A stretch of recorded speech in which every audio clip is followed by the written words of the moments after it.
All right, so why can't we be friends? Let's be friends. Why do we have to let fear choose how we react and cause us to be angry with each other? Remember that fear is an emotion that's induced by a perceived danger or threat, which causes a psychological change that can cause a behavioral change.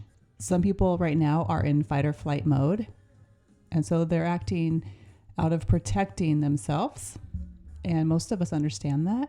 But just remember that when you're acting out or talking or representing your profession, no matter which profession you're in, remember that. And if you truly are afraid to go back to work, or if you're afraid of not going back to work, that is up to you. And only you can make that decision. And you need to decide what is best for you. And it doesn't matter what anybody else thinks. Remember the Laurel versus Yanni? It's the same thing. It's the same sound, but we all hear it different. Or 50% of us hear it one way, 50% of us hear it another way. And same thing with the picture of the dress. Some see polka dots, some see stripes. It's the same situation. It's how we perceive it or how we hear it or how we see it. And it is going to be different for different people. We cannot change that. We have to accept that. So accept other people's feelings, accept their rights, and accept your own. Now, with that said, let's get back to work now or eventually. But let's get back to work as a team. We're here together as a team. Well, hey, April, how you doing?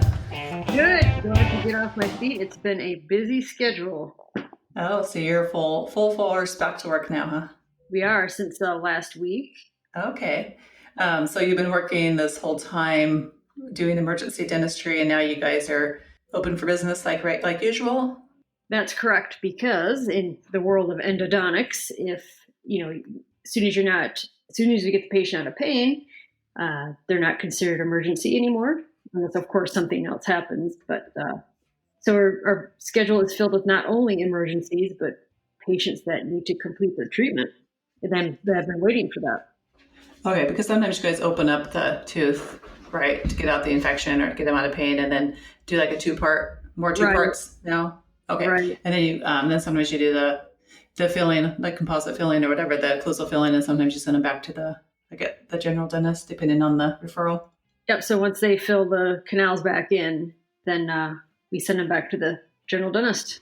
All right. So yeah, that's probably good to get that finished. Hopefully they're all coming back to finish it. Once somebody's out of pain, sometimes they're not so motivated to get back in, but that's true. But yeah, they've been pretty eager to get off the list of pending treatment.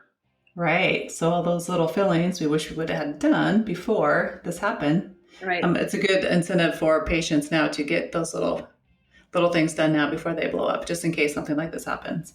Mm-hmm. So you've been working this whole time. So tell us, a lot of us are afraid to go back to work, or, just all kinds of different fears, like, PPE or safety of patients, all kinds of different fears. What's it like actually working in this environment? So one caveat is with endodontics, we don't have a lot of aerosols. It's simply the only time we use the high speed is getting access through the occlusal part of the tooth, and then it's hand file and rotary after that. And we also use a dental dam, which stops 95% of the aerosols. So that sounds really fun.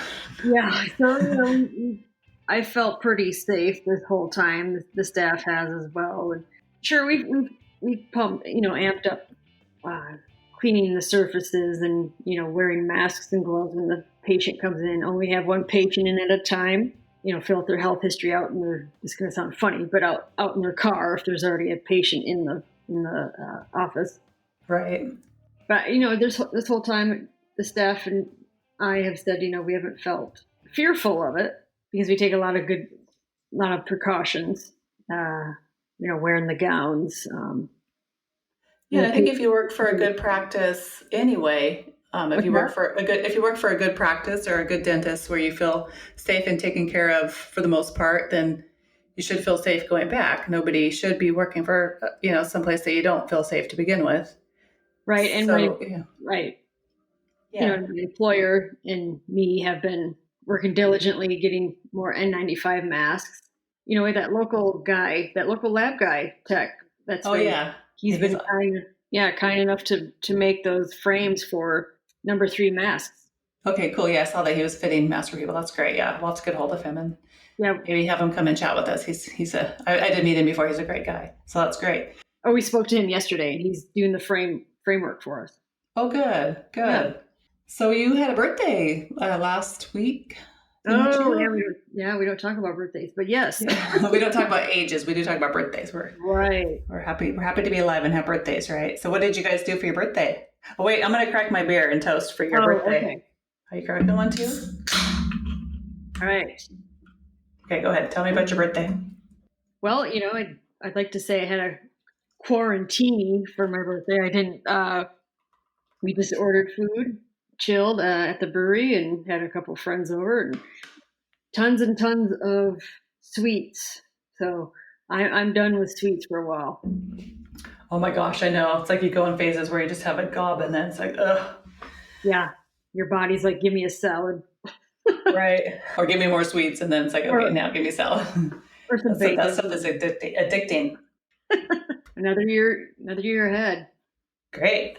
I've just been here working in the office. I've been fighting with Alexa a lot. So I have my own playlist in mine, and she has her own playlist. So do you have an Alexa? We do, and I believe they have a mind of their own. Yes, like she's naughty. If I ask her to play something, you can tell if she likes the song or not. She's like, sure, and she'll find it. If it's a song, she'll be like, or she'll pick something different. So anyway, I've been arguing with her a lot. That's my entertainment lately. So it's great. She's a little bit crazy, and she doesn't like me sometimes. Well, we have a Roomba too, and I believe it has a mind of its own. It will like follow us around. Creepy. Yeah. Yeah, and I did notice she's been listening a lot more lately. So kind of, I don't know. Maybe I'm just getting paranoid. I've been locked in the house too long. I know you're waiting for the CIA. What? So anyway, the Yanni versus Laurel too. So I was thinking about that today because there's so many different perspectives people have. The hot topic right now in dentistry is kind of hygienists versus doctors as far as going back to work.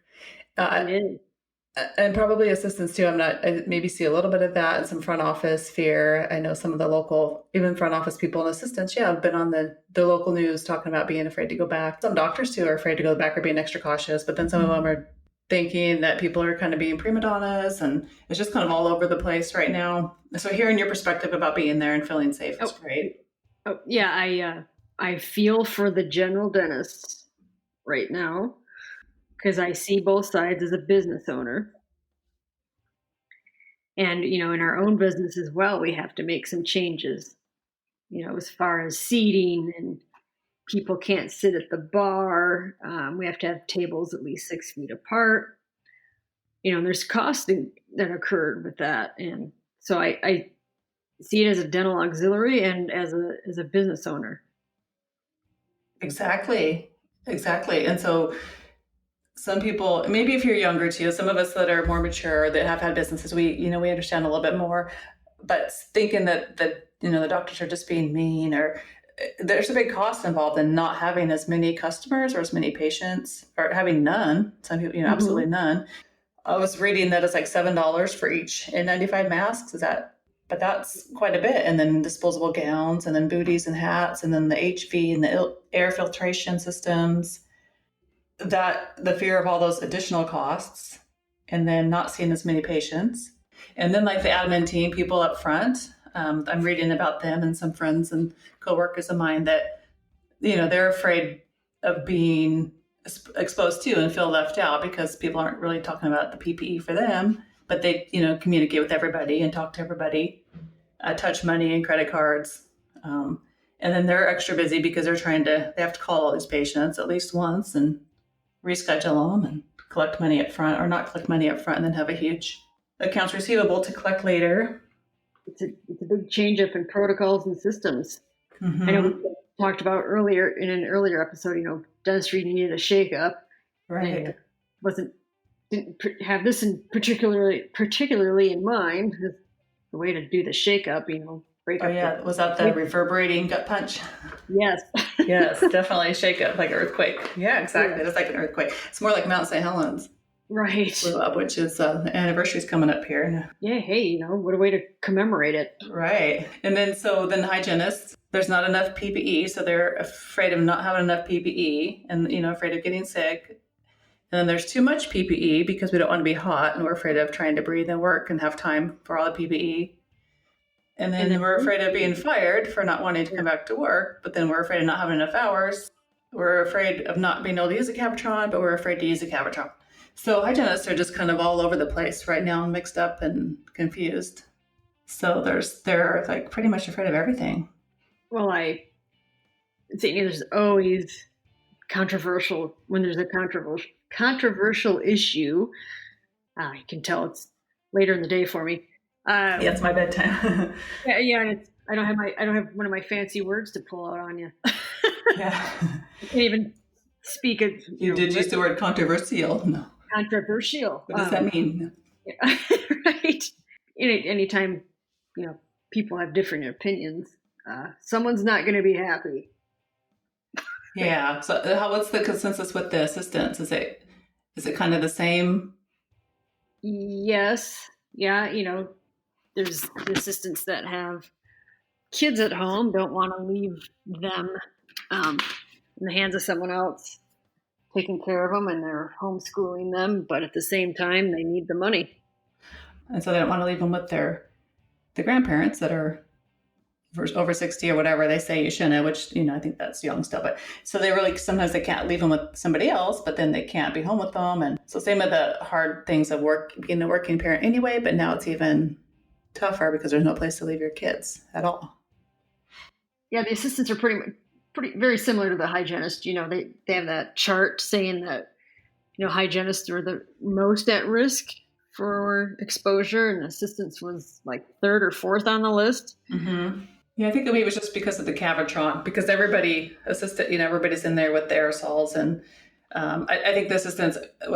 I don't know a lot about assisting or the high vac. I just assume with the high vac they get to pick up more aerosols, so maybe that's why assistants were lower risk. And the hygienist, we just use this little suction that sticks on the cheek and just picks up water, and so the aerosols are pretty much going all over our face and body. And so I think that's probably why, because we don't have the high, the high speed evacuation. Yeah. Right. So I can see that reason. But otherwise, I think we're pretty much all at risk. Yeah, that's why I feel fortunate during this time to be in a segment of dentistry that, one, falls under emergency care, and two, very, very, very low risk of aerosol exposure. But would I be fearful if I wasn't in endo, if I was still general or perio? Sure, I'd be more cautious when I see that perspective. Right. With all the high speed, using the high speed handpiece, which emits a lot of aerosols. Mm-hmm. I'd be more comfortable, like if I wore a shield. Shield. Right. I'm more nervous about. I definitely don't want to get sick, but we're in Oregon and the cases are pretty low, but I don't want to be naive either. But I'm more nervous about wearing a couple masks and a shield and a long sleeves and a gown, and it's going to be summertime and the sun's going to be coming through the windows. And are we going to be allowed to have fans? It's hot anyway. And so, are we going to have fans? Because that's going to blow everything around. So, those gowns are like sausage casings. I remember we would fight over the AC. And being able to see, I see people in the news going grocery shopping and they're complaining because their glasses are getting fogged up. I'm just laughing. I'm like, injecting somebody with anesthetic and not being able to see what the heck you're doing because your glasses are fogged up. And well, speaking of masks, have you noticed how they've been worn improperly with the general public, which they're not going to know how to wear them anyway for the most part. Right. But I've been finding myself correcting people, and they're kind of like, I feel bad, but I present it to them this way. Hey, can I help you out so your mask is more effective? They'll have the either they're backwards or they're upside down where the metal bar's under their chin. Oh, I always say, Yeah. you're an idiot. No, I'm just going to take it Yeah. off. What are you doing? It's stupid. No, I want to. Yeah. No, I know. And they don't know. And they don't know how to wear it. And some of them are wearing it for a fashion statement now. And I don't know. And so is it against the law now to even say hi to people or acknowledge people? It was like you had to have your head down. You don't look up because people are afraid that you're going to get sick if you look at them. And it was just the strangest thing ever. I'm like, oh my gosh. Like, I don't know. It's a little too much sometimes. And so then I was talking about the different positions and how they have their different feelings and fears of, what's going on and going back to work or not going to work. And so I think what the thing that everybody has in common is like fear of the unknown, like fear of their safety, fear of the economy. I think we should all be worried about that, like what's going to happen if everything shuts down. Fear of homeschooling their kids, fear of losing their jobs, fear of putting on pants again. Yeah. That's kind of scary, even if they're scrub pants. And then fear that we will get shut down again after working so hard to get back up. Is what one office manager told me today. So after all this hard work and we open up, and then what happens if, the numbers do go up again and then we get shut down, then that's going to be a big problem. If that does happen, or if it does reoccur, that we have more of a preparedness, like more protocols and systems in place that we're hopefully establishing now. Have a stockpile of the PPE, for example. More prepared. Mm-hmm. And so all the stuff that's going on with people, to me, it's like hygienists and doctors, but I also see the auxiliary and the business owners really is, the common factors kind of fear. But then I think communication is key. And so if everybody communicates with each other and, meets with each other, doctors, dentists aren't really trained in management when they're in school. They're not really trained how to deal with people and, team members. And that's where it's not something that's in their will pool. Their wheelhouse. Their wheelhouse. Their whirlpool. I've been doing laundry too much. In their wheelhouse. And so to them, it's all, they don't know. So some of them do shut down. Some people haven't been communicated or even heard from their doctors or their office, if they don't, our office manager, or heard from anybody. So they're just kind of felt left out. But it's not so much that the doctors don't so much know what to do or how they're not trained in the situation and how to communicate. I think one of my episodes or our episodes, I was saying, we only come up, a lot of times we only come up with safety features, for example, is when something goes wrong. And here's another example of, oh boy, we got thrown this curveball, this gut punch. What are we going to do? Well, now this is the time to innovate and think, okay, what would we do if this happened again? Yeah, it's like a fire drill. Right. Because everybody, you have fire drills all the time, but you don't have a drill for a crazy virus. So now we do. We're going to have a drill for this, and people are going to know what to do and how to come together and communicate afterwards. So if you haven't heard from your employer or from your office manager, your doctor, reach out to them. Just ask them, hey, reach out to them and see what's going on. Try to have a team meeting and reconnect and plan. I think most people are starting to ramp up and get ready to go back to work. So I think most people have heard from each other. But if you haven't, reach out and ask. They haven't heard from you either, right? Right. It doesn't hurt to speak up, and this is your livelihood, and from both perspectives, the doctors and yours. So right. And if you're that sick and upset that you don't want to go to work, no matter what the reason is, then you can explore other options. Of course, we love dentistry. We want everybody to stay in dentistry. But if it's not for you and you hate it that much, or you don't like where you're at that much, explore other options, because you shouldn't have that feeling so bad that you'd rather stay home in the middle of an epidemic than go back to work, right? Then that's something that you need to deal with on a personal level, and that's something that you could get coaching for and then work on that too. So, I always say, fear is a 4-letter word that starts with F, but fear is a natural emotional response. And, people have reason to be fearful during this time, but at the same time, it's, you got to look that fear in the face and say, okay, how can I overcome this? And what do I need to do? What steps do I need to take to remedy this? Yeah, I think logically too. It really does depend. I mean, if I worked in downtown New York, and I wouldn't want to go back to work right now, of course, but you kind of think about where you're at in your patient base too. We're all in kind of different areas and different situations. So just assess your situation.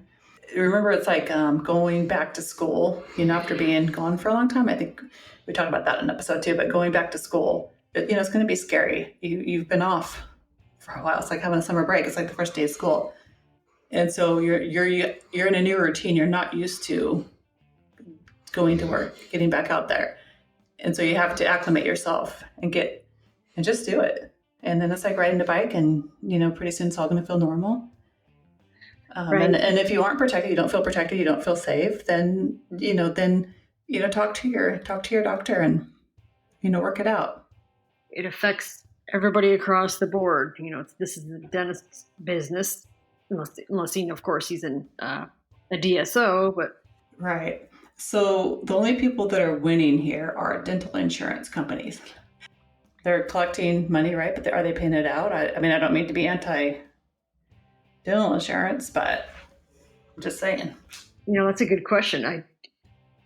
I should ask our office manager.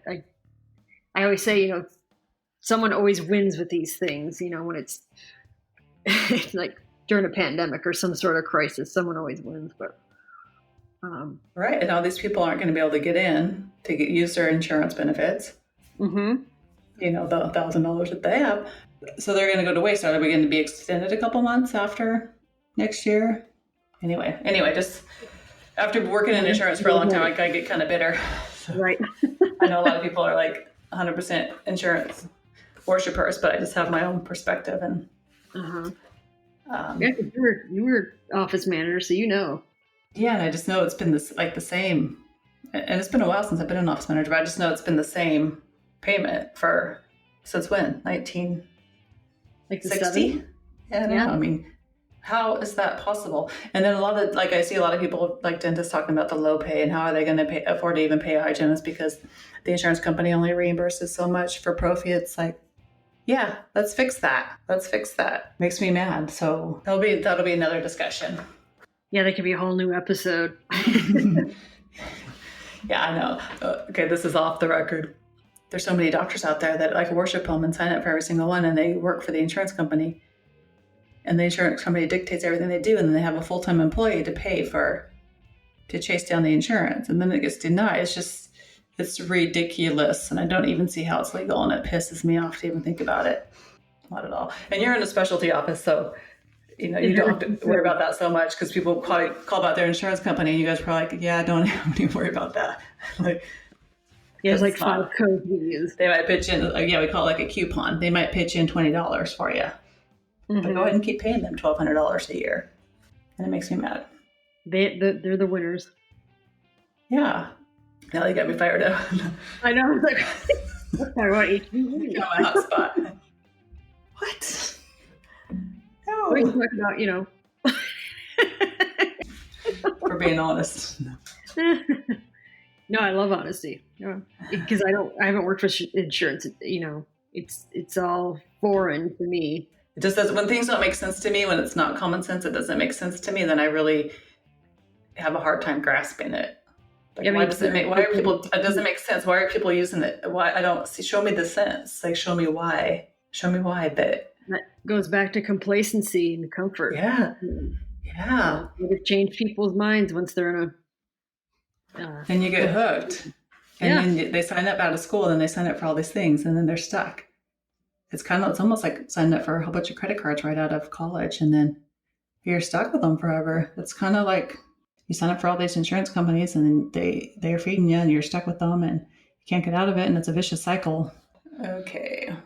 Okay, so Cindy, that was quite a discussion on going back to the practices and the dentist taking on the new improved protocols and systems. Yes, it was a lot going on there. So in closing, as someone who's been working through the pandemic and didn't experience, being laid off and experiencing going back to work, I can say, as long as you have the proper PPE in place and, your doctor's compliant, I'm confident you guys will be okay going back in the workforce. Cindy said like a first day back at school or a new job, but could be exciting. Just think of all the cute boys that you might, or cute girls, or that you might see. Right. Yeah. We're all going to go with new fresh hairdos. Right. We're all going to go in the really pretty. We're covered up and. Oh yeah, no makeup with the new masks, right? Yeah, you have the clown outfits like we were talking about, and yes, circus acts. Yep. Gotta go looking like clowns. Right. Yeah, so just think of it. So if you get nervous and butterflies, try to think of those butterflies as excitement. Try to think of them.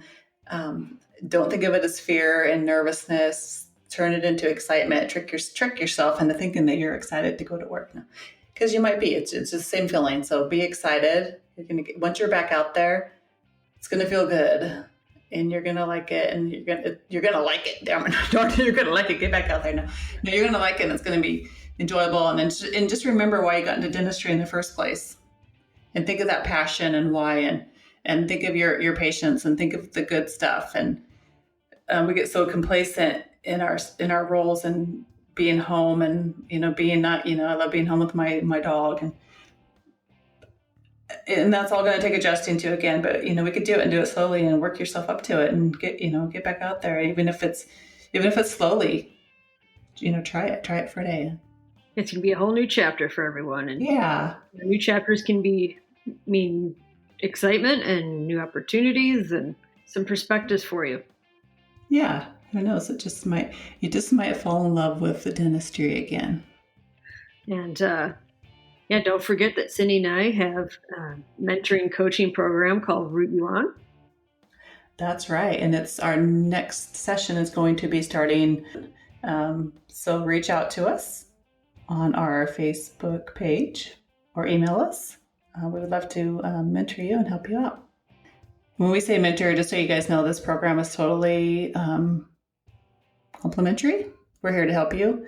New grads, we're here to help you get acclimated to the operatory. Right. I know we said we focused on students, but hey, this could be a whole new branch of Root You On, starting back from a pandemic. Oh yeah, root you out of your sweatpants into your scrubs. So anybody that needs a boost, anybody needs to be rooted out of off your couch. No. Yeah. Anybody root you into a bra. Anybody that needs to put on a bra again, we're going to help motivate you and help get you up.